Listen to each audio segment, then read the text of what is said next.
Tonight, President Trump admits tariffs come at a cost as a growing trade war with China sends Wall Street stocks sliding, while Democrats claim the White House should be investigated over possible insider trading. He made $2.5 billion today, and he made $900 million. That's not bad, because he's international. Videos like that and Trump's social media activity before the tariff climb down have Democrats demanding answers. When the market is being manipulated in this way, you need to answer for it. If the president and his cabinet and his family have nothing to hide, they should want an investigation like that. Let's just clear up the smoke here. Tonight, we'll ask the so-called Wolf of Wall Street, Jordan Belfort, if he saw a US market being manipulated. Plus, from America's farms to its petrol pumps and the ports, we hear how businesses and people feel about the uncertainty ahead. Problematic for ports and problematic for supply chains. I don't want my food prices to go up any higher. It's ridiculous. So we had to try something different. We had to try Donald Trump. Short term, I think most farmers can handle it. Long term, years plus, things are going to look a lot more bleak. Also tonight, breaking news, a rescue operation is underway in the Hudson River. The New York Police Department say a helicopter crashed into the water a short time ago. We'll bring you the latest. We are on mission, right? These missiles are ready to go. We report from a NATO base in Poland, primed to defend Europe from possible attack from Russia or Iran. The missile is in here. There are 8. Blasts through this black cover and up into space to intercept.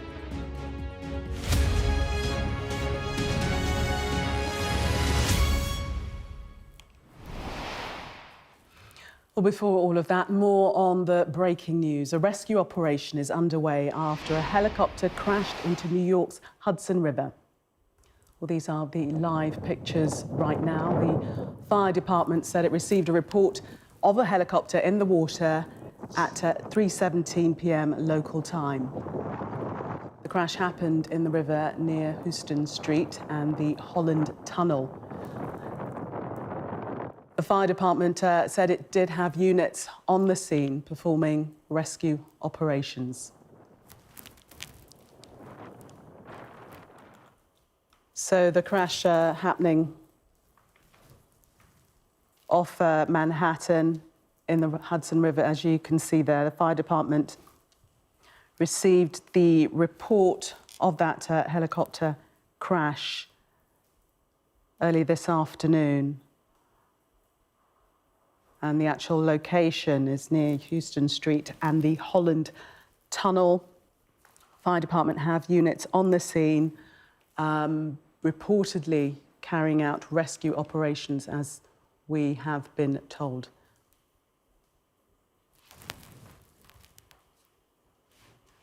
Okay, well, we'll keep across that situation there after that helicopter crash in the Hudson River. Well, we'll get into the political fallout from Trump's tariffs in a second and the calls for an investigation. But first, let's take a look at the markets, which closed just a minute ago. Well, here's how the Dow Jones closed tonight, down 2.5%. Much of the gains made yesterday after the tariff freeze announcement were surrendered as the reality of a growing trade war with China sets in. Our US correspondent David Blevins joins us now. And David, that is paramount, isn't it, that trade war is ensuing with China? Yes, the Dow has dropped 2.5% today, as you say. That's in stark contrast to having witnessed the third biggest surge since the Second World War yesterday. This afternoon, the S&P 500 is down 4% too. The Nasdaq down 7%. So I suppose that is reflective of the fact that the relief the markets experienced yesterday when Donald Trump paused his tariff policy has been replaced by the deep concern now about the deepening global trade war going on between the United States and China. The White House confirming today that the tariffs imposed on China now total 145%. We knew that the president had talked about 125% yesterday, but of course he had earlier imposed a 20% tariff on China, blaming the country for the influx of the drug fentanyl into the United States. So it's a total of 145%. Earlier today, addressing members of his cabinet, the president described yesterday as the biggest day in the history of the markets, and he insisted it's all going to work out well. When he was asked had he seen the figures today, he said no, he'd been in the cabinet meeting and hadn't seen them, deferred to his Treasury Secretary Scott Bessent, who replied, they're up 10, down 5. That's not a bad ratio. I don't see anything unusual. They then went on to talk about the fact that they don't have enough hours in the day right now to talk to the more than 75 countries, they claim, who are in touch with the White House seeking a trade deal. But the president did concede one thing. He used one word negatively 3 times. He talked about the transition difficulties, the transition concerns, the transition problems. He didn't define what he meant by transition, but the only transition most people are aware of is the one between the tariffs being imposed and the tariffs being paused yesterday. Indeed. David, thank you very much for the moment. Well, let's hear from the president. After that market slump, he conceded there had been some transition problems and a cost to his rollout of tariffs. He was speaking at a cabinet meeting of his top officials. There'll be a transition cost and transition problems, but in the end, it's going to be a beautiful thing. We're doing again what we should have done many years ago. We let it get out of control, and we allowed some countries to get very big and very rich at our expense, and can't let that happen. It's not a sustainable formula. Well, now the president and those closest to him are facing questions about whether they may have benefited from the economic turmoil seen on the markets in recent days. Major figures in the Democratic Party want an investigation into the way the tariff freeze came about, and in particular, who might have known it was coming. Our US correspondent James Matthews spoke to politicians either side of the aisle today on Capitol Hill. Are there questions about insider trading with regard to tariffs? Insider trading regarding tariffs. Market manipulation. Well, market manipulation, is that what you're saying Donald Trump is doing? There are those who say he is. I don't care what they're saying. I can't trust the dishonest media, and I hope you're not one of those organizations. What Donald Trump is doing, he wants free and fair trade. Fair first, and then free, right? That's what he's doing. I support him in his efforts. Did people get rich? People close to Donald Trump get rich? Did you get rich? On knowledge. Did you get rich? I'm not that close to Donald Trump. Well, I didn't get rich either. No, I don't know if he engaged in market manipulation. I think he's just incoherent and doesn't know what he's doing. He's lashing out. And again, in what he said a couple days ago now, when he said, this is great, every country in the world's kissing my ass, understand that's the point. He just wants personal power. He wants to force people to come to him. He is unorthodox in his methods, but his methods are working. For example, American Steel. There are those who would say that that's more than unorthodox. It's improper. There's opinions for everything. I know, if he cured cancer, they'd probably say, what's wrong with cancer? And do you remember Margaret Thatcher said that if she walked across the Thames River, they'd say she can't swim? Do you have questions about market manipulation on the back of Donald Trump's tariff move? Absolutely. I have many questions. I'm very curious as to some of the discussions that were happening at the NRCC dinner at the Trump speech the night before this tariff announcement. I'm very interested in the May 15th disclosure deadline for members of Congress and what members of Congress, Republican or Democrat, were trading the day before and the morning of the tariff announcement. And I'm very interested in tracking some of the communications and who was communicating with whom in the 48 hours preceding the announcement. What should the next step be, do you think? Pardon? What should the next step be, do you think? Well, there are a couple of next steps. The most obvious and clear next step, I believe, is moving to the floor the insider trading ban for members of Congress. Now, of course, that is challenging to do when many of the people who would be subject to that bill would be voting on it.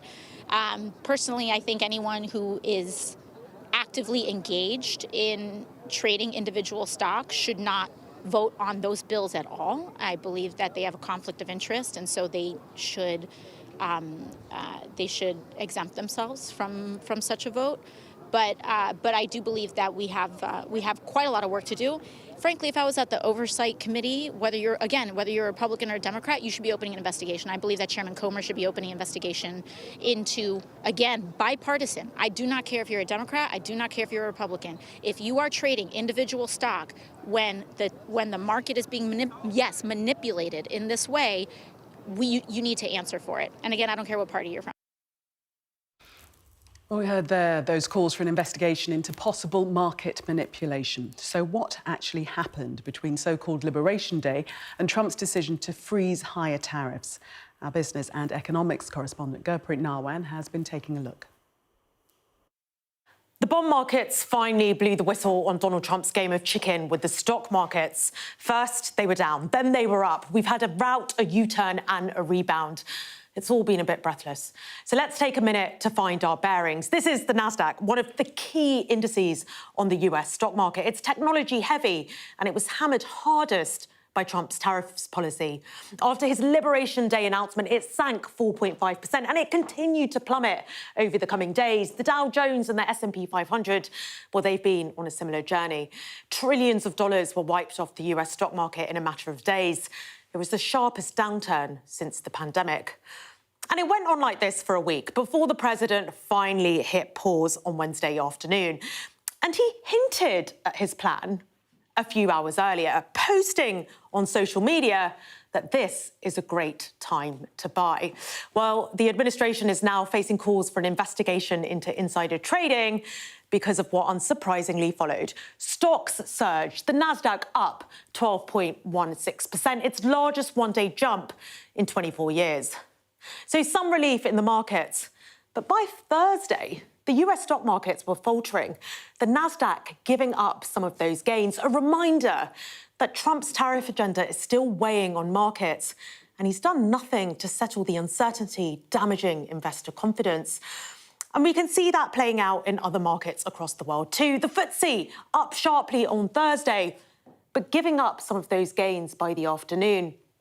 And in China, the Shanghai Composite Index still down 3.9% since Liberation Day.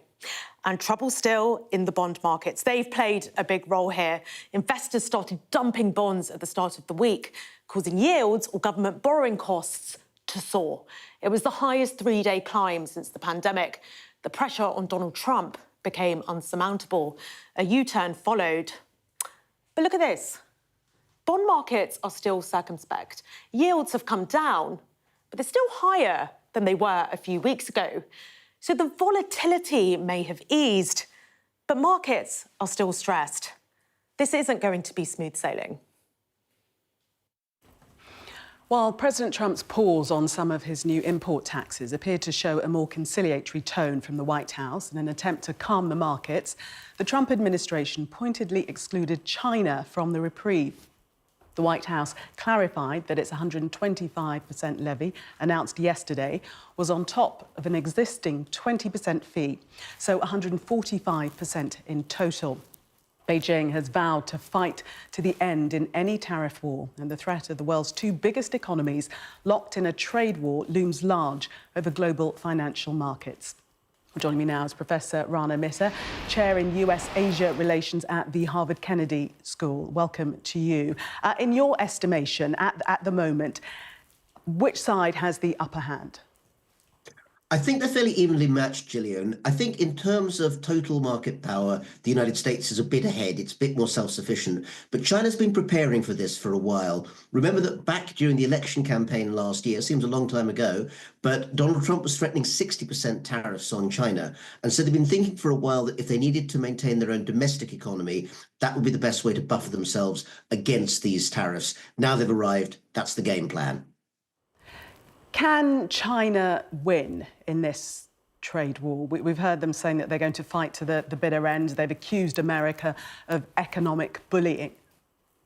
I think the win that they would want is one where actually both sides end up coming to a compromise without actually having declared victory or defeat on either side. And actually, I think the chances of that have been underpriced.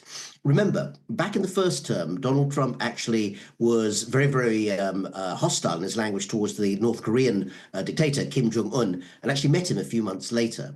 I think it's quite possible that this language of tariffs is being used to essentially lay the grounds for Donald Trump to actually try and get to some sort of compromise agreement with China. There are a whole bunch of other issues on Taiwan, on TikTok and other areas where Trump really wants to hear from Xi. He's already said he wants him to pick up the phone. And so I suspect that behind the scenes, the next week or two, underneath the robust language, there may be frantic attempts by people at the second level of engagement to try and come to some sort of agreement.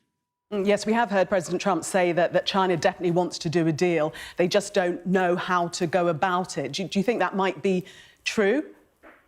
I think they know how to go about it, but one of the things that they are going to really demand, again, behind the scenes, I suspect, is that they must not be seen to lose actively. They cannot, essentially in front of their own public, which of course, even though it's heavily censored, is able to say through social media what they think of their leaders. They mustn't be seen to be in a position where the Trump administration has essentially defeated them. So I think both sides are going to have to come to some sort of compromise. But meanwhile, American consumers will actually pay part of the costs. Remember that something like 60% of the goods that go into Walmart, one of the biggest American retailers, and hits a whole variety of people across different income groups, that is 60% of the goods that come directly imported from China. So American consumers are going to see inflation that will remind them that this trade war is not without costs from the US side, even if ultimately it does end in some sort of compromise.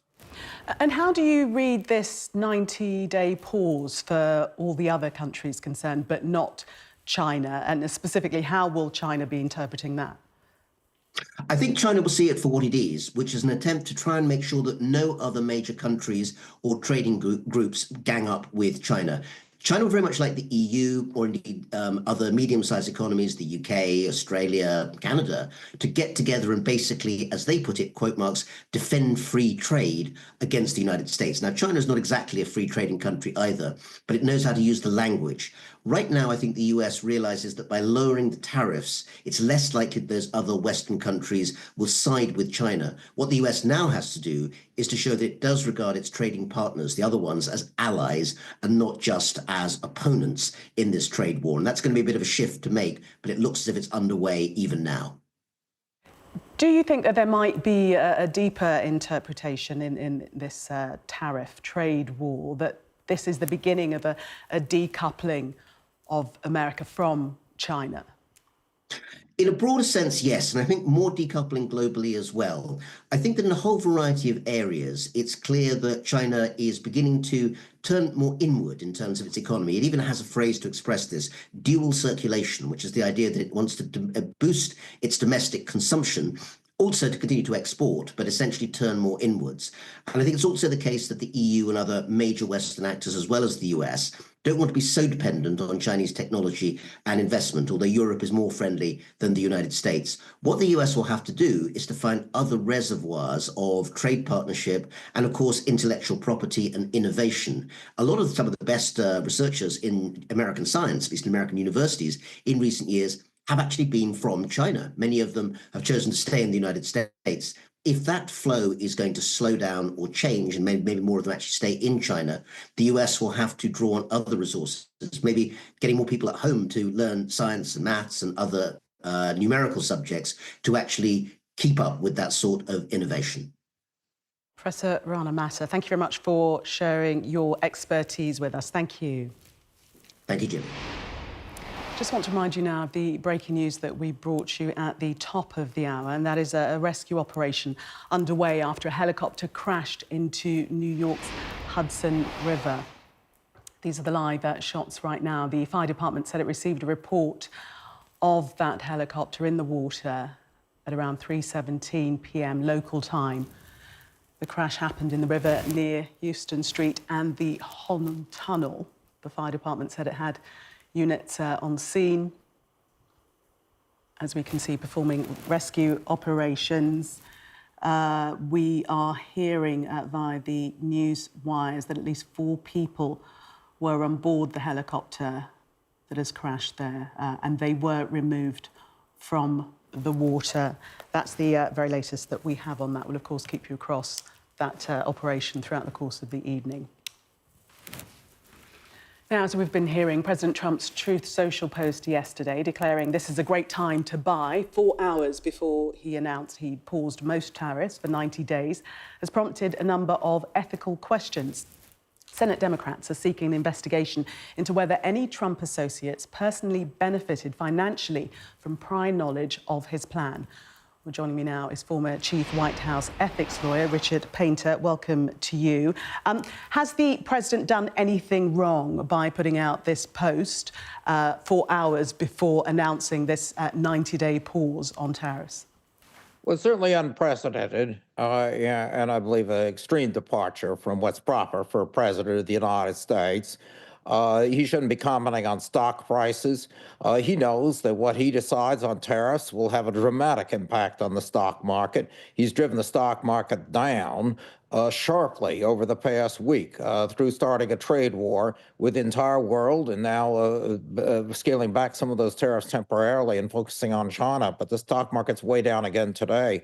And for the president to be telling people to buy stocks while all this is going on is a serious conflict of interest. He should focus on his trade policy and hopefully settling things down and avoiding a trade war. The last large-scale trade war the United States had with a global trade war was in 1930, which precipitated the Great Depression. We don't need that again. And so that's what he ought to be doing and not giving stock tips, and everyone's going to wonder who has information in advance about what President Trump is going to do on tariffs, and is anybody trading on that information that they might get in advance? We don't know, but if the president and the people working for the president could stop talking about the stock market, and focus on negotiating trade agreements that can put the economy back on a sound footing, the markets will calm down. But right now, it's a state of chaos. Is it market manipulation, what he's done? Could not yet, but if he is making any material misrepresentations to the market or trying to move prices up or down based on false information, that would be market manipulation. And the separate crime would be if anybody's trading on inside information about what President Trump is going to do. Now, neither of those two things have been proven yet at all. And yet the president's behavior is giving rise to suspicions and accusations, not only from the Democratic Party, but from some investors who are very, very concerned about his posting on social media, buy stocks, and the market goes way up, and now the market's back down again. And meanwhile, we have economic chaos caused by the tariff policies of the Trump administration. So we are going to have those types of accusations if this type of thing doesn't stop. Richard Painter, thank you. Sorry our time was short, but thank you very much for speaking to us. Thank you very much. Well, we're going to have lots more on that story. At 9:30, I'll speak to Jordan Belfort, the former stock trader who became known as the Wolf of Wall Street. Stay with us for that.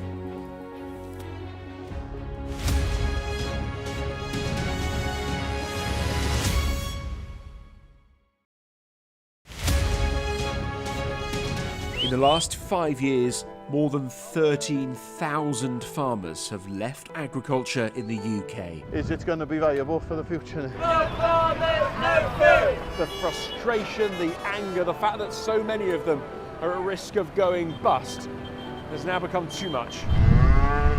You've got to keep hope because one day it's going to be okay. I'm Dan Whitehead, Sky News' West of England and Wales correspondent. It's scary what's happening in the country. It's the illegal migrants that we don't want here. How difficult is this to police tonight? Off the scale. Having the police speak to us so starkly right in the middle of the riot showed just how serious the situation was. The water on board the barge contaminated with Legionella bacteria, an outbreak that was first revealed by Sky News. There have been questions for months over whether the support offered to asylum seekers on the bivvy is sufficient. A cruel place to put human beings. From busy cities to rural communities, we spend every day reporting on how big decisions impact real people. The last smoke and steam rises into the sky above Blast Furnace 4. Today is a day in history. Never told about. The closure means more than 2,000 job losses. It just seems madness. It is a highly contagious infection. South West Water did apologise again. This is the Revenge Porn Helpline. They're helping terrified victims. You've been a victim of a very common type of online crime known as sextortion. We're making things better for people. Stonehenge became the latest victim of Just Stop Oil. Now I can say I've been to the orange Stonehenge. Sky News, get the full story first, free, wherever you get your news. Sky News, get the full story first. Is this now all your territory? Yeah. The battlefield is outside the barricades. We are in the middle of a forest, in a jungle really, and they're attempting to keep these men alive. I'm Stuart Ramsey, and I'm Sky's chief correspondent. It's really dangerous. Many people have died riding it.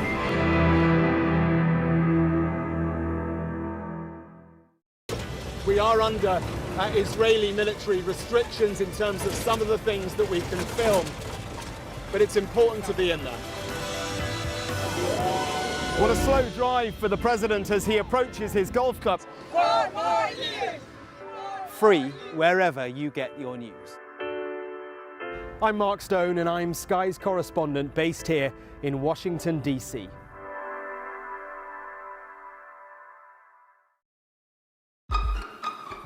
We've got your Sunday mornings covered. From the front page and the sounds of the streets to the voices of the people who make the major calls and big picture politics beyond Westminster. We'll put you at the heart of our story. I'm ready. Are you? Join me, Trevor Phillips, Sunday mornings on Sky News. A reminder of the breaking news we brought you at the top of the hour. A rescue operation is underway after a helicopter has crashed into New York's Hudson River. These are the live pictures coming to us out of New York at the moment. The fire department said that they received a report of a helicopter in the water at around 3:17 p.m. local time. The crash happened in the river near Houston Street and the Holland Tunnel. And the fire department have sent units to the scene which are now performing rescue operations. It has been reported that at least 4 people were on board and they've been brought out of the water, but we haven't got any confirmation or further information on their conditions. Just a bit more information about the helicopter. According to the latest news wires coming into us, this was a tourist helicopter on a flight around Manhattan. This was not a Blade flight, it says, as Blade does not conduct tours. But according to the information that we are receiving, this was a tourist helicopter on a flight around Manhattan.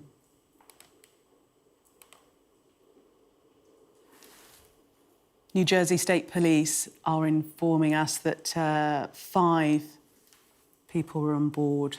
The pilot, 2 adults and 2 children. So that the very latest as the rescue operation continues after a helicopter crashed into the Hudson, a tourist helicopter on a flight around Manhattan. We have confirmed, though, that at least 4 people were on board and they were removed from the water, but we do not know their condition at this time.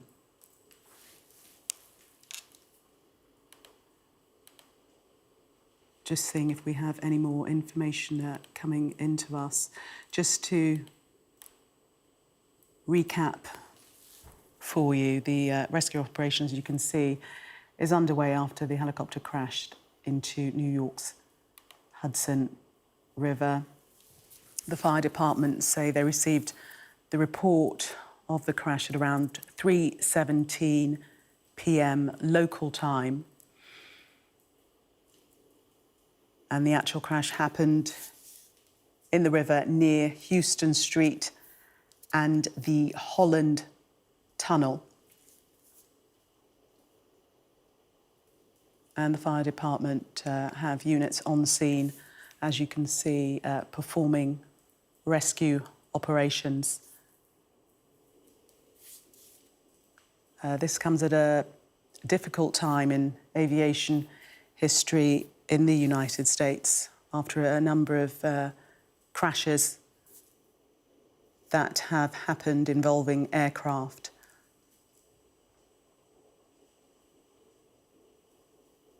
And this, the latest, obviously at the moment we don't know the reason for the crash or the circumstances.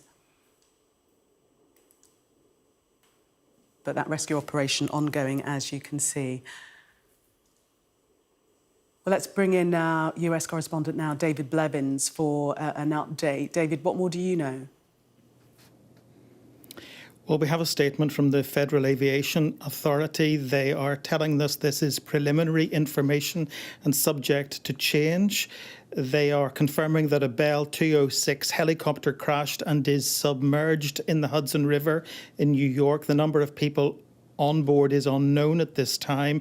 They say the National Transportation Safety Board will investigate and will lead that investigation and provide any updates. We can also tell you that we're hearing from New Jersey State Police, their Emergency Response Bureau, that there were 5 people on board, a pilot, 2 adults and 2 children, and we are able to report from multiple law enforcement sources that there are at least 4 confirmed fatalities. So tragic news coming from New York this evening.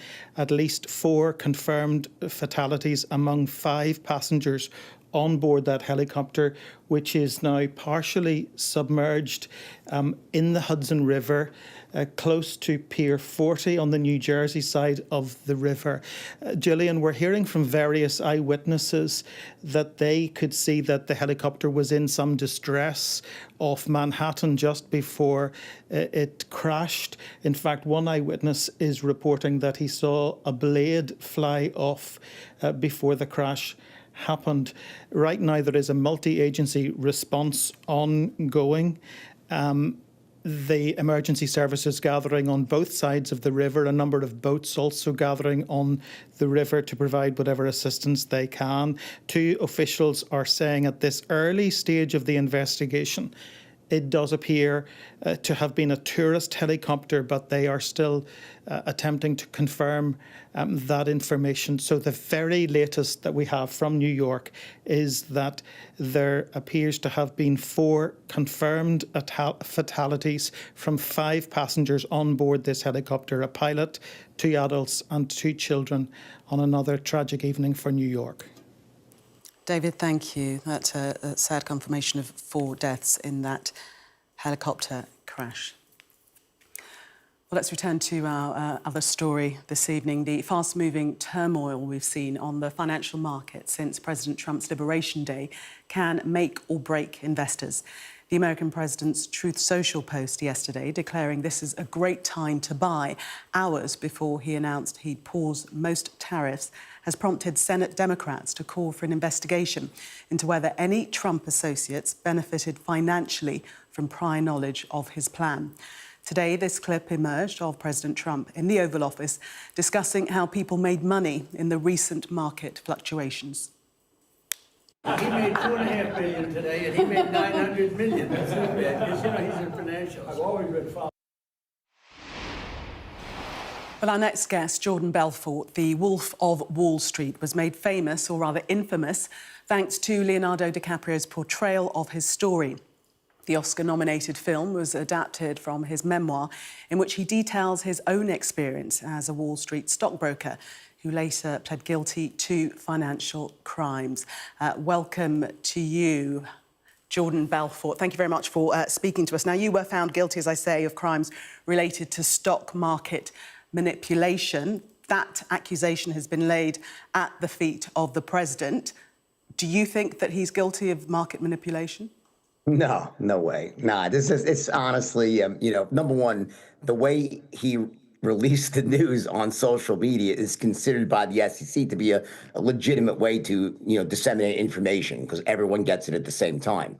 And, I saw the clip that you played, the kidding around with this guy made 900 million. Well, these people have positions in the market and they're trading back and forth all the time. I honestly think there's so much chaos right now that I think probably President Trump has got bigger problems on his mind than tipping off a few people that I just don't see it really as being a possibility in what's going on right now. So, but I think that, listen, obviously that him going out there and saying that, it's a great buying opportunity. He'd been saying that longer than that. And so would the Treasury Secretary as well, because in truth, if you go back in history, when the market is crashing, typically is the best times to buy. So I really wouldn't read too much into that. But then again, when you have the Democrats, so if Trump didn't make an announcement saying that it's a good buying, they'd be accusing him of not making an announcement. It's like, the Republicans hate the Democrats hate the Republicans. So there you go.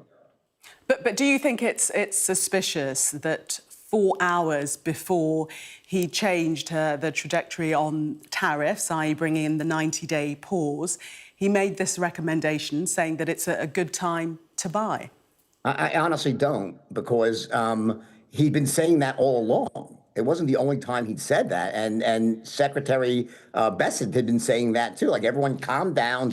It's a really basic piece of advice that when the market is going down like that, people that are selling into the panic, it's just the worst thing you could possibly do. So I personally don't find it overly suspicious, and especially since he's told it to everybody at once. So let's just say he did know he was going to do it, right? There's nothing wrong with him telling everybody at the same time. Then it's not inside information because he's disseminating it widely. Now, if he hadn't said anything and he told 5 of his best friends that I'm going to, ease this tariff situation, you should be buying, that would be illegal. But we don't know who was privy to his thought process that he was going to change his mind and provide this reprieve of 90 days, do we? Right. I don't know exactly, but I'm saying what I'm saying is, though, that the fact that he said it publicly on social media, that into itself is irrelevant. Who he told, I have no idea. Democrats, as you stated, they want an investigation into what they're describing as a potential conflict of interest. The sequence of events raises grave legal and ethics concerns. The president, his family and his advisors are uniquely positioned to be privy to and take advantage of non-public information to inform their investment decisions. Yeah. That's pretty rich coming from the party of Nancy Pelosi, who's got made, I think, $300 million in the stock market while she's the Speaker of the House. So, I mean, again, listen, the possibility always exists for people in power, right, that have access to inside information. That possibility always exists. So I guess you could say you could investigate anybody, but I'm sure at this point no one has any proof. Do you agree with Senator Elizabeth Warren? She's saying that if the president and his cabinet and family have nothing to hide, they should want an investigation. If there is nothing to hide, what is the harm with an investigation to bring everything out in the open?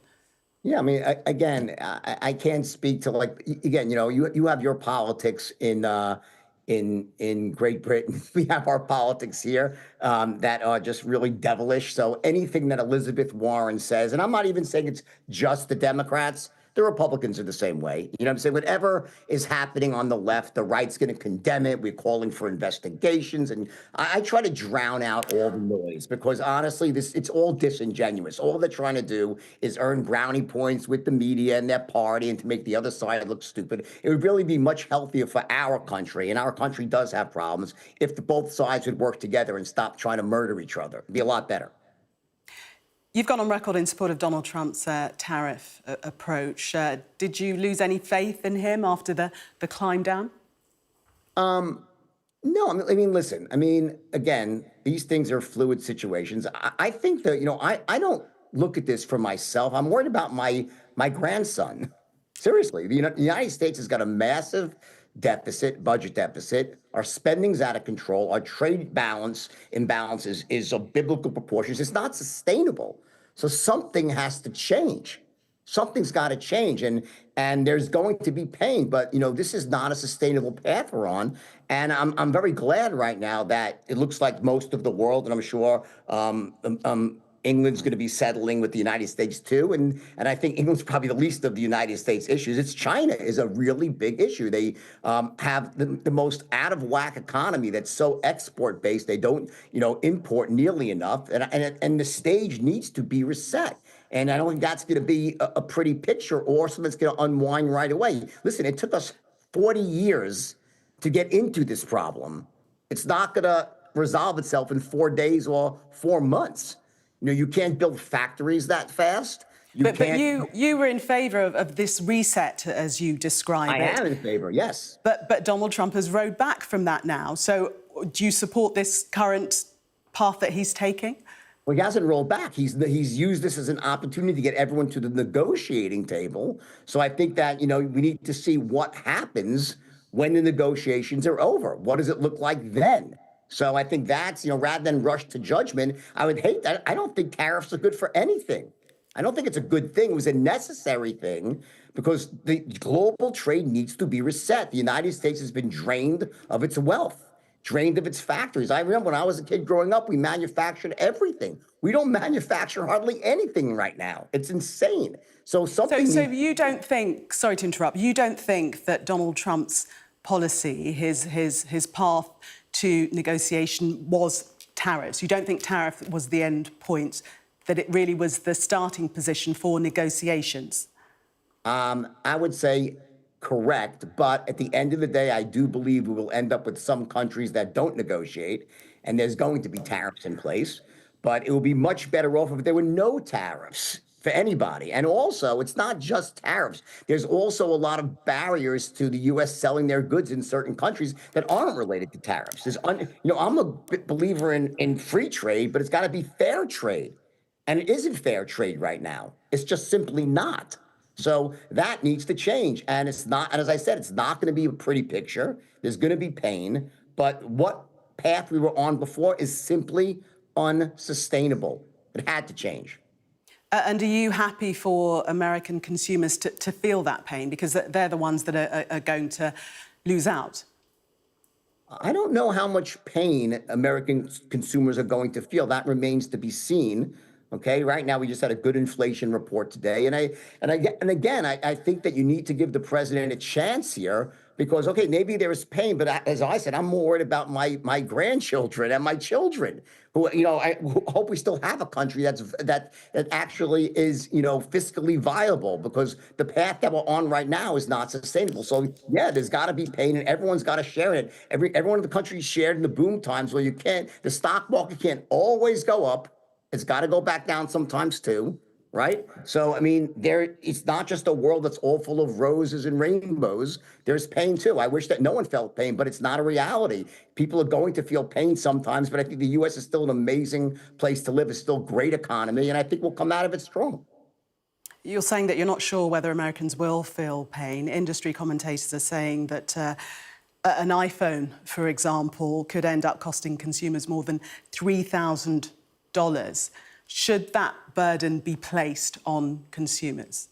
Yeah, but that's not going to happen.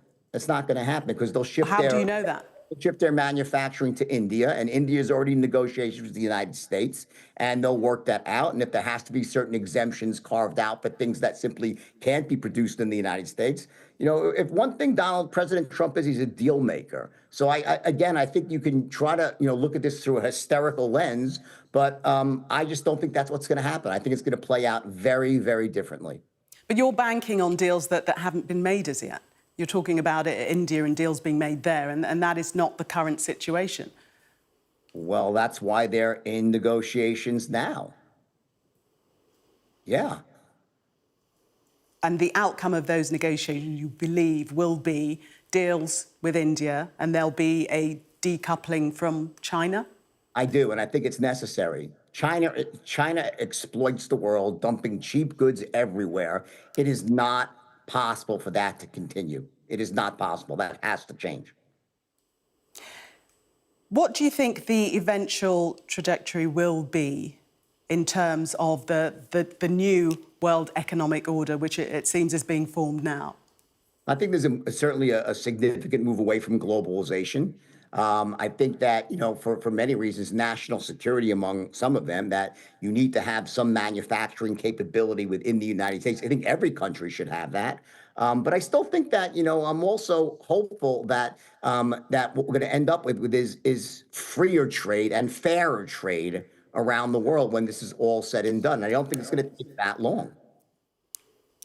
You are a big fan, I believe, of Donald Trump and also of Elon Musk. How much longer do you think that bromance will last, and how much more will we see of Elon Musk and his influence on the Trump administration?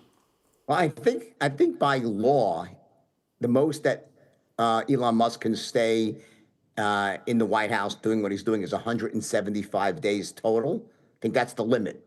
And I'm not sure how many days, so maybe, 100 days in? I don't think it can last that much longer because he would have to leave. But I think that, I love what's being done because I just think it's the amount of abuse and waste and fraud is just, it's absolutely insane.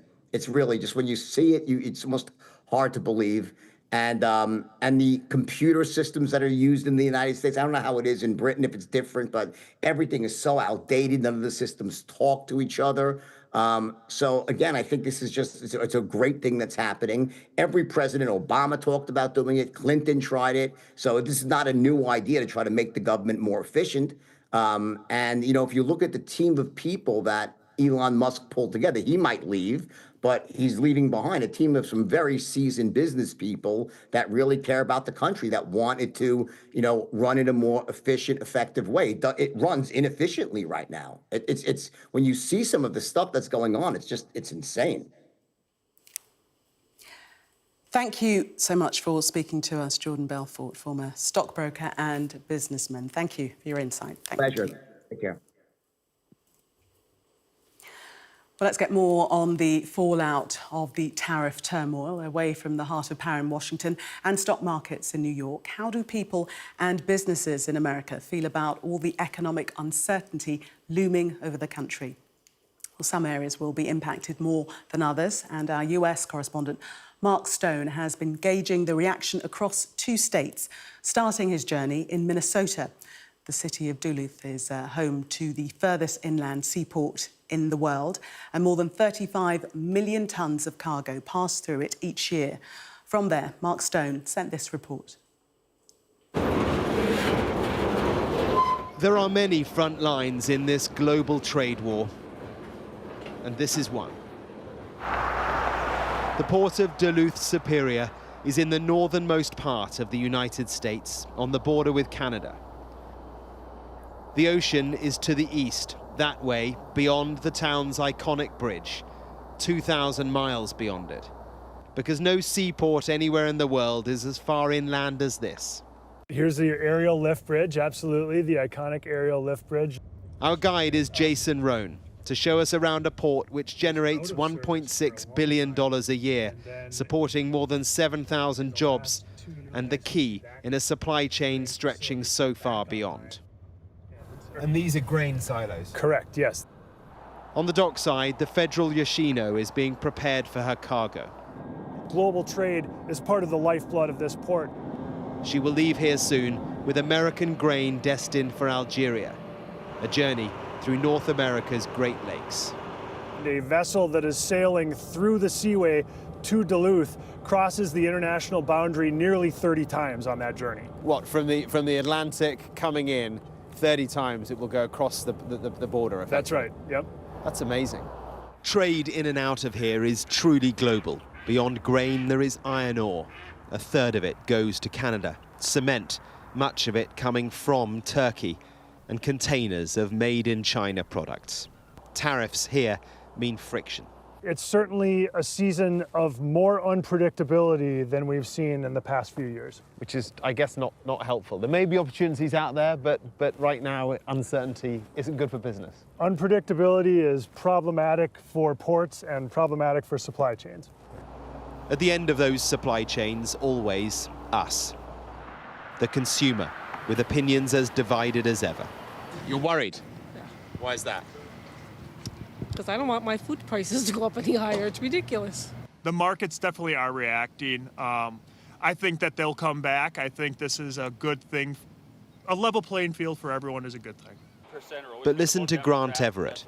How would you describe life at the moment, for you and your family? With just paycheck to paycheck. I mean, that's scary. He has a nuance that gets to the heart of the paradox. We're barely hanging on, trying to raise families with food, and they just keep raising our taxes and our energy bills every year. The power and the water and gas just keep going up.